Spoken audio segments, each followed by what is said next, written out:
Friends, आज के इस वीडियो लेक्चर में हम डिस्कशन करने जा रहे हैं class 10th chemistry KPK text book board Peshawar का एक चैप्टर बायोकेमिस्ट्री का एक टॉपिक न्यूक्लिक एसिड। इससे पहले हमने प्रोटीन्स, कार्बोहाइड्रेट्स और लिपिड्स को एज ए बायोमोलिक्यूल स्टडी किया था और उसमें हमने बहुत ज़्यादा डिटेल कॉन्सेप्ट जो थे वो देखे थे। आज जो है हम जो फोर्थ वन बायोमोलिक्यूल है जिसको हम न्यूक्लिक एसिड कहते हैं, इसको हम डिस्कस करेंगे। न्यूक्लिक एसिड क्या होता है, न्यूक्लिक एसिड की कॉम्पोजिशन क्या है, उसकी टाइप्स कौन कौन सी हैं और उसके फंक्शंस क्या हैं। तो आज की वीडियो में हम ये सारी चीज़ें जानने की कोशिश करेंगे। लेकिन इससे पहले कुछ क्वेश्चन है, इसके आप अपने माइंड में इसके आंसर जो है वो सोच लें।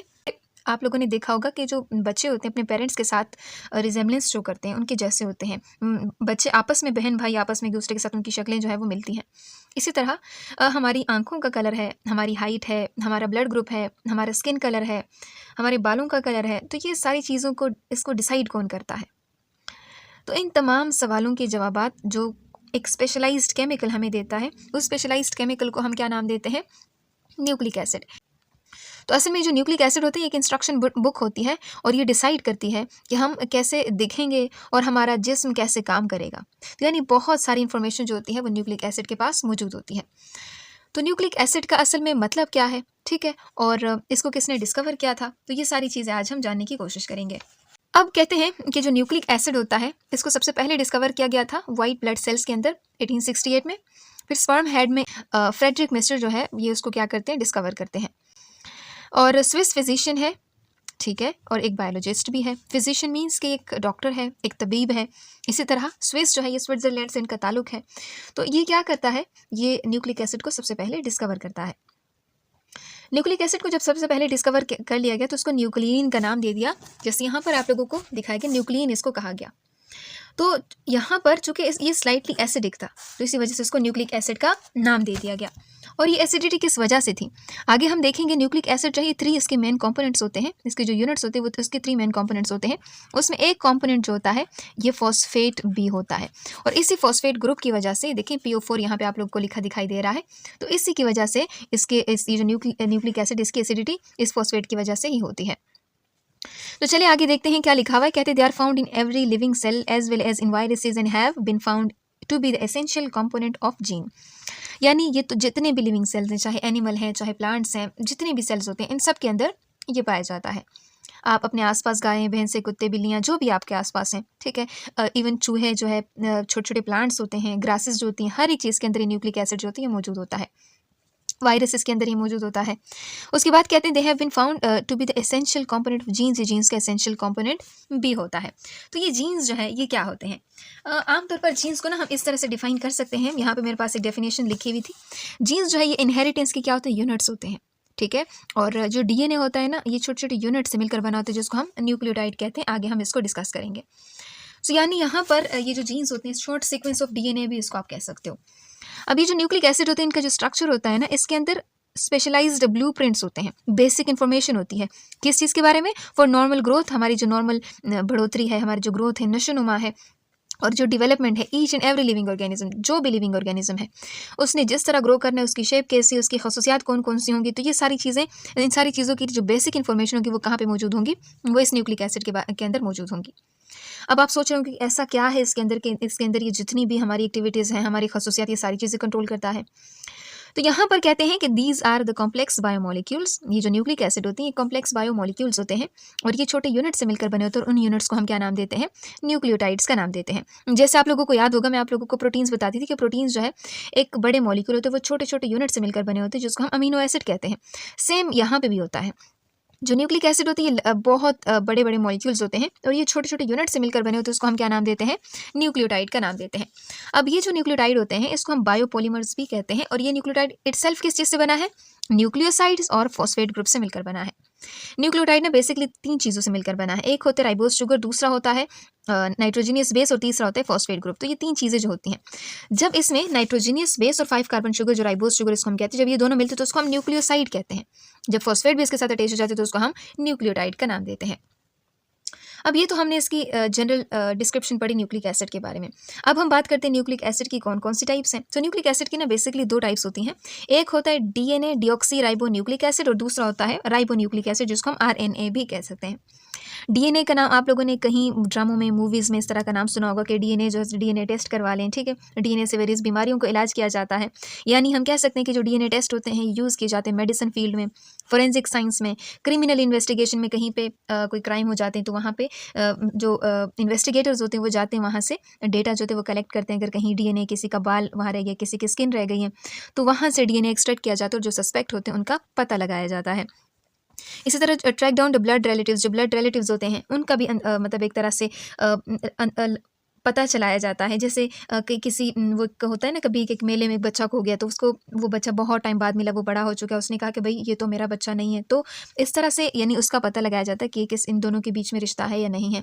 इसी तरह कहते हैं identification of victims in disaster, disaster कहीं नगाहानी आफात आ जाते हैं तो उसमें भी जो विक्टिम्स होते हैं उनकी आइडेंटिफिकेशन की जाती है। साथ ही साथ यहाँ कहते हैं look for cures of disease, यानी मुख्तलिफ बीमारियों का इलाज भी इसी डीएनए टेस्ट के ज़रिए से किया जा सकता है।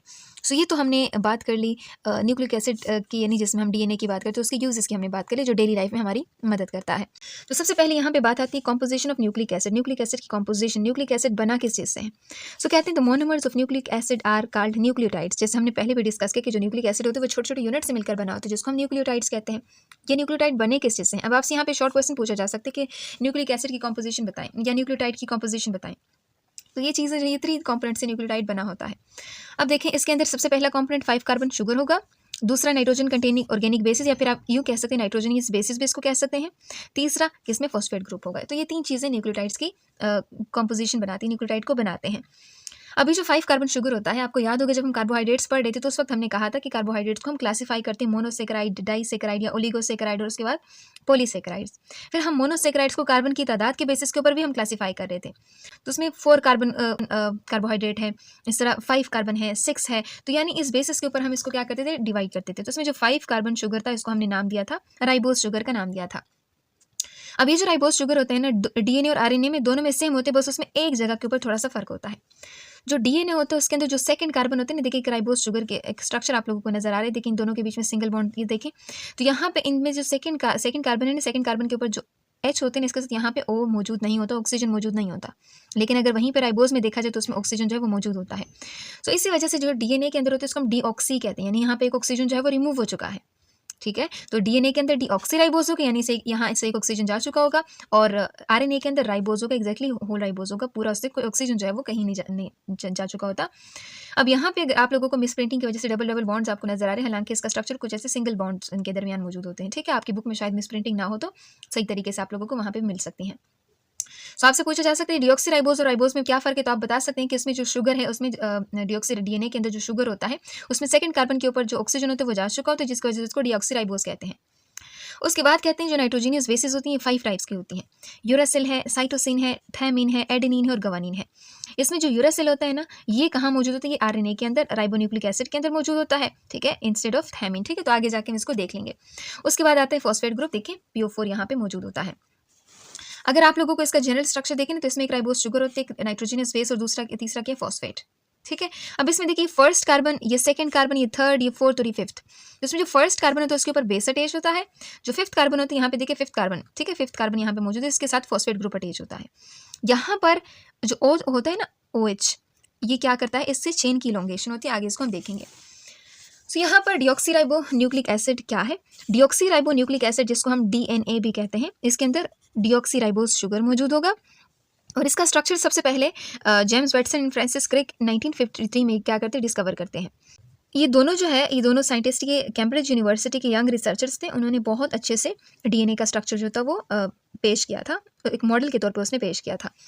कहते हैं ये इन दोनों के मुताबिक ये कहते हैं कि जो DNA है ये 2 पॉलीन्यूक्लियोटाइड चेन्स की सूरत में एग्जिस्ट करता है। एक चेन ये होता है और दूसरा चेन ये होता है। ये दोनों चेन एक लेडर की तरह, एक सीढ़ी की तरह, जैसे ये देखें ना, ये तो एक चेन ये और दूसरा चेन ये, दोनों चेन्स जो होते हैं एक दूसरे के साथ एक दूसरे के इर्द गिर्द क्या करते हैं, एक दूसरे के साथ डबल हेलिकल स्ट्रक्चर बनाते हैं, एक दूसरे के इर्द गिर्द क्या करते हैं, ट्विस्ट करती हैं और एक डबल हेलिकल स्ट्रक्चर जो है वो बना लेते हैं। अब यहाँ पर जो 5 कार्बन शुगर होता है और फॉस्फेट, ये इस DNA का एक मेन चेन बनाता है, एक बैकबोन बनाता है। जैसे यहाँ पे आप देख सकते हैं, यहाँ पर शुगर और फॉस्फेट होंगे, दरमियान में बेसिस मौजूद है। अगर इसका बैकबोन अगर हम वैसे ही देख लें तो यहाँ पे आप देख सकते हैं, ये देखें फॉस्फेट, सॉरी शुगर फॉस्फेट। तो यहाँ पे देखिए मेन जो यहाँ पे बैकबोन है वो किसकी वजह से है, वो शुगर और फॉस्फेट की वजह से है। और दोनों जो स्ट्रैंड्स हैं ये एक दूसरे के साथ किस बेसिस के ऊपर जुड़ी हैं, देखिए नाइट्रोजनियस बेसिस जो है एक दूसरे के साथ जुड़ी हुई हैं। इसमें से जो थायमीन होता है और एडेनिन होता है, इन दोनों के दरमियान डबल हाइड्रोजन बॉन्ड होता है, और जो गवानीन और साइटोसिन होते हैं इनके बीच में ट्रिपल हाइड्रोजन बॉन्ड जो है वो मौजूद होता है। आप इसको देख लें, यहाँ पे देखें एक ये स्ट्रैंड और ये दूसरा स्ट्रैंड, एक स्ट्रैंड के नाइट्रोजनस बेस और दूसरे के नाइट्रोजनस बेसिस होते हैं, ये दोनों एक दूसरे के साथ हाइड्रोजन बॉन्ड के जरिए जुड़े होते हैं। तो यहाँ पर आप लोगों से कहते हैं कि the strands are held together by hydrogen bond, हम देख चुके हैं। अब कहते हैं the order of these base pairs in the strand is a code that stored information. हमने कहा था ना लेक्चर के स्टार्ट में, हमने कहा कि जो डीएनए होता है उसके अंदर बहुत सारी इन्फॉर्मेशन स्टोर होती है, और ये इन्फॉर्मेशन किस फॉर्म में स्टोर होती है, इस बेस पेयरिंग के फॉर्म में स्टोर होती है। बेस पेयरिंग का मतलब कि पहले के बाद एडेनिन थायमीन है, ठीक है, साइटोसिन गवानीन है, साइटोसिन गवानीन एडेनिन थायमीन, किस अंदाज से किस तरतीब से वो जुड़े हुए एक दूसरे के साथ, तो वो इस अंदाज से एक दूसरे के पास एक दूसरे की जो इन्फॉर्मेशन होती है वो इस अंदाज से इसके अंदर स्टोर होते हैं। तो एक स्पेसिफिक कोड होता है, ठीक है। अब कहते हैं which is used to produce protein, और फिर यही कोड इसको यूज़ किया जा सकता है जिससे प्रोटीन्स की सिंथेसिस जो होती है वो होती है। अब यहाँ पर आप लोगों को देखें, ये इसको थायमीन, ये देखें पिंक कलर से थायमीन को रिप्रेजेंट किया है, ग्रीन कलर से एडेनिन को रिप्रेजेंट किया है, इसी तरह से जो ब्लैक कलर तो उससे गवानीन को रिप्रेजेंट किया है, जो ब्लू कलर से साइटोसिन को रिप्रेजेंट किया है। हमने क्या कहा कि जी और सी के दरमियान ट्रिपल हाइड्रोजन बॉन्डिंग है, और एडेनिन और थायमीन के दरमियान डबल हाइड्रोजन बॉन्डिंग है। ये चीज़ आप याद रखें, एमसीक्यूज़ के हवाले से आपके लिए इंपॉर्टेंट है। तो ये तो हमने एक जनरल डीएनए का स्ट्रक्चर देखा। अब आरएनए की बात करते हैं। जो डीएनए होता है वो डबल हेलिकल स्ट्रक्चर होता है, लेकिन जो आरएनए होता है उसके अंदर सिंगल हेलिकल स्ट्रक्चर होता है, वो एक सिंगल चेन होता है इस तरह से। इसके साथ यहाँ पर जो नाइट्रोजनस बेसिस होती है वो इस तरह से अटैच्ड होती हैं, ठीक है। तो ये तो बाकी न्यूक्लियोटाइड का जो स्ट्रक्चर होते हैं वो सेम होते हैं, बस सिर्फ यहाँ पे जो एक बेस होते हैं ना वो यहाँ पे थोड़ा सा चेंज होता है। देखिए थायमीन की जगह यूरेसिल जो होते हैं वो अटैच होता है, ठीक है। तो एक बेसिक्स इन्फॉर्मेशन आप लोग के पास आ गई है। सो हमने क्या कहा कि न्यूक्लिक एसिड जो होते हैं ये तमाम लिविंग ऑर्गेनिजम्स के अंदर मौजूद होते हैं। हमारी बॉडी की जितने भी फंक्शंस होते हैं, जो भी हमारी कैरेक्टरिस्टिक्स हैं, ये किस वजह से होती है, इस न्यूक्लिक एसिड की वजह से होती है। लार्जर मॉलिक्यूल होते हैं, स्मॉलर यूनिट से मिलकर बने होते हैं, जिसको हम न्यूक्लियोटाइड कहते हैं। दो तरह के न्यूक्लिक एसिड, एक है डीऑक्सीराइबोन्यूक्लिक एसिड, दूसरा है राइबोन्यूक्लिक एसिड, जिसको हम आरएनए भी कह सकते हैं। न्यूक्लियोटाइड जो वो तीन चीज़ों से मिलकर बने हैं, 5 कार्बन शुगर है, नाइट्रोजन कंटेनिंग ऑर्गेनिक बेसिस हैं, इसी तरह से फॉस्फेट ग्रुप है। और डीएनए का स्ट्रक्चर वेटसन और क्रिक ने इसको डिस्कवर किया था 1953 में, इसको मॉडल के तौर पे पेश किया था। डबल हेलिकल स्ट्रक्चर होता है इसमें। जो मेन जो आप यहाँ पे देख सकते हैं बैकबोन जो होते हैं वो कौन बनाते हैं, शुगर और फॉस्फेट इस इसको बैकबोन बनाते हैं। नाइट्रोजन इस बेसिस इन दोनों स्ट्रैंड को क्या करते हैं, एक दूसरे के साथ जोड़े रखते हैं, इनके दरमियान हाइड्रोजन बॉन्डिंग जो है वो मौजूद होती है। सो ये तो हमने एक जनरल डीएनए के बारे में पढ़ लिया। नेक्स्ट वीडियो में हम इसके फंक्शंस के बारे में डिस्कशन करेंगे।